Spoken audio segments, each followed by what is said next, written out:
चिड़िया का देवर। ये कहानी एक मंजी नामक चिड़िया की है जो अपने देवर मनु चिड़िया के साथ एक छोटे से घोंसले में रहती थी। मंजी चिड़िया के पति मनु चिड़िया का हाल ही में निधन हो गया था। तब से मंजी चिड़िया अपने देवर मनु चिड़िया के साथ ही रहने लगी। मनु चिड़िया भी बहुत आवारा पक्षी था। वह सारा दिन जंगल के आवारा पक्षियों के साथ घूमा करता था और न तो मंजी चिड़िया का कोई कार्य करता था, न ही उसकी कोई सहायता करता था। एक दिन सवेरे मंजी चिड़िया अपने देवर मनु चिड़िया से कहती है, देवर जी, जब से आपके भाई हमें छोड़कर गए हैं तब से आप मेरी कोई सहायता नहीं करते। वो सारा दिन आवारा पक्षियों के साथ जंगल में घूमते रहते हैं। यहाँ घोंसले में अन्न का एक दाना तक नहीं है। मैं सारा दिन इधर से उधर दाने की तलाश में घूमती रहती हूँ। बड़ी मेहनत और लगन से मुझे थोड़ा बहुत दाना मिलता है। आखिर कब तक आप ऐसा करते रहेंगे? क्या आपको मेरी जरा भी परवाह नहीं है? मैं आपकी भाभी हूँ। कल रात से मैंने कुछ खाया नहीं है, ना ही एक बूंद पानी पिया है, पर आपको इस बात की जरा भी परवाह नहीं कि भाभी घोंसले में जी या मरे। आपके भाई तो मेरी सारी जिम्मेदारी आपके हवाले छोड़कर गए थे ना। भाई अब कहाँ रहे? वो जैसे ही इस संसार से गए हैं, उनकी बातें भी उनके साथ ही चली गई है और मैं अपना जीवन जीऊं या आपकी सेवा में लग जाऊं, मेरे भी अरमान है? मुझे भी अपना जीवन खुलकर जीना है। देवर जी, आपके सिवा मेरे संसार में कौन है? मैं तो बचपन से ही एक अनाथ चिड़िया थी। वो तो भला हो आपके भाई का, जिन्होंने मुझ जैसी अनाथ चिड़िया से विवाह करके मुझे एक नया जीवन दान दिया था। आज उनके जाने के बाद मैं आप ही को तो देखकर जी रही हूँ। अब आप ही मेरा सहारा नहीं बनोगे तो मैं कहाँ जाऊंगी? अरे मुझे इतना ज्ञान मत बांटिए, मैं जैसा हूँ वैसा ही रहूँगा। देवर जी, मेरे साथ ऐसा ना करिए। आखिर कब तक मैं बाहर जाकर दाना ढूंढती रहूं? आप ना तो घोंसले में दाना लाते हैं, ना ही कोई कार्य करते हैं। मनु चिड़िया गुस्से में वहाँ से चला जाता है। बोलो, आप मुझे जीवन के किस मोड़ पर छोड़कर चले गए? देवर जी क्यों मेरी बात को नहीं समझ रहे? लगता है अब मुझे ही कुछ कार्य करके अपना जीवन बिताना होगा और देवर जी को भी मुझे सही राह पर लाना होगा। मैं भी देखती हूँ वो कब तक काम नहीं करते। अब मेरे कार्य करने से कि देवर जी को अपनी गलती का एहसास हो जाए और वो अपनी जिम्मेदारी समझ जाए। मंजी चिड़िया उड़ते हुए इस जंगल के कालू कौवे के पास जाती है। कौवे भाई, मैं बहुत परेशान हूँ, मेरी सहायता कीजिए कौवे भाई। मुझे काम की तुरंत आवश्यकता है कौवे भाई। अरे चिड़िया बहन, आपको काम करने की क्या जरूरत है? आपका देवर मनु चिड़ा है ना, क्या वो कोई कार्य नहीं करते? कौवे भाई, आज मेरे देवर जी अच्छे होते तो मुझे यहाँ आपके पास काम देखने नहीं आना पड़ता। वो तो खुद अपनी मस्ती में जी रहे हैं। उन्हें ना तो मेरी परवाह है और ना ही अपनी। बस आप कोई भी काम मुझे दे दीजिए, मैं जीवन भर आपकी आभारी रहूंगी। चिड़िया बहन, इस समय तो मेरे पास एक भी काम नहीं है। बस एक ही काम है, पर वो आपके बस का नहीं है। आपसे वो काम नहीं हो पाएगा। मैं हर काम करने को तैयार हूँ कौवे भाई, आप काम तो बताइए। चिड़िया बहन, अभी अभी मैंने अपने खेत की सफाई की है और मुझे अपने खेत के लिए काली मिट्टी की आवश्यकता है, जो पास वाले जंगल के एक भूरा नामक तोते के खेत में है।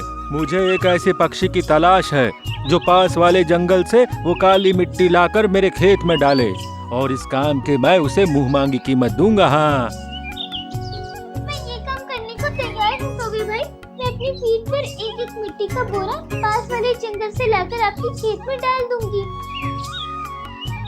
सोच लीजिए चिड़िया बहन, ये काम इतना आसान नहीं है। कौवे भाई, जब किसी पक्षी के जीवन में हर चीज कठिन होना, उसके लिए कोई काम मुश्किल नहीं होता।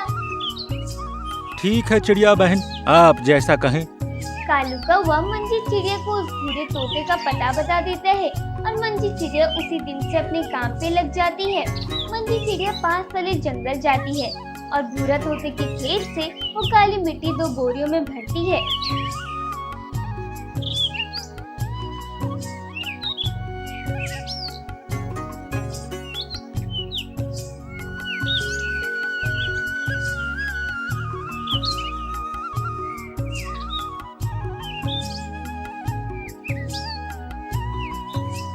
कालू कौवे के खेत में लेकर आती है।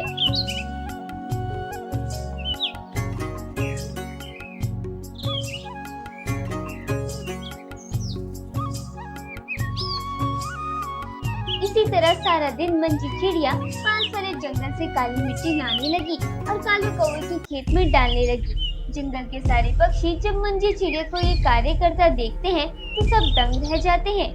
तभी एक समर कबूतर मनु चिड़िया के पास जाता है। अरे चिड़िया भाई, आप यहाँ हो? आपको पता है वहाँ आपकी भाभी मंजी चिड़िया पास वाले जंगल से बोरियों में काली मिट्टी भर भर के ला रही है और उस काले कौवे के खेत में डाल रही है। आपको पता है चिड़िया भाई, आपकी भाभी की इस हरकत से पूरे जंगल के पक्षी आपको कितना बुरा भला कह रहे हैं। सब आपकी कितनी बदनामी कर रहे हैं कि देखो कैसा देवर है, अपनी भाभी से काम करवा रहा है।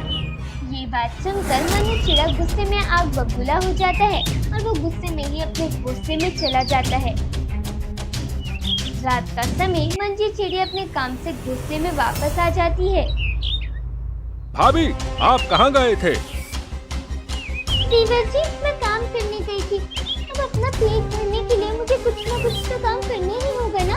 आप तो कुछ नहीं करते तो मजबूरन मुझे ही बाहर जाकर काम करना पड़ रहा है।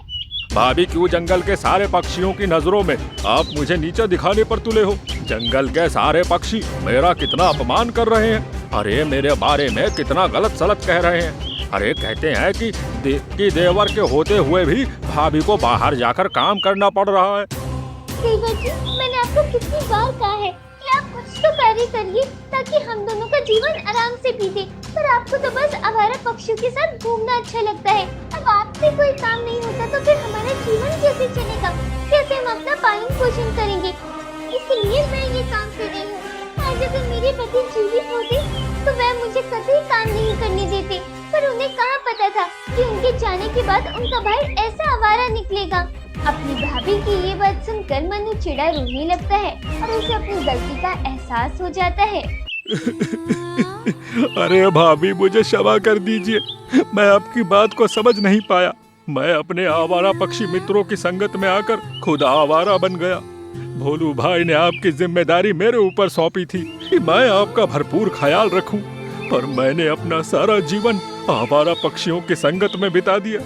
पर अब मुझे अपनी गलती का एहसास हो गया है। आज से मैं जी जान से मेहनत करूंगा और अब हमें भूखे रहने की नौबत नहीं आएगी। भाभी, देवर जी, मुझे आपके अंदर के इस अच्छे पक्षी को बाहर निकालना था, इसलिए मैंने ये सारा नाटक रचा था ताकि आपको अपनी जिम्मेदारी और अपने जीवन का एहसास हो जाए। और देखो, मैंने आखिरकार आपको सही रास्ते पर ला ही दिया। आज मैं बहुत खुश हूँ कि आज आप एक अच्छे पक्षी के रूप में उभर आए हैं। अच्छा भाभी, अब कालू कौवे के वहाँ आप नहीं बल्कि मैं कार्य करूँगा। उस दिन से मनु चिड़ा उस कालू कौवे के खेत में मिट्टी लाने का कार्य करने लगा।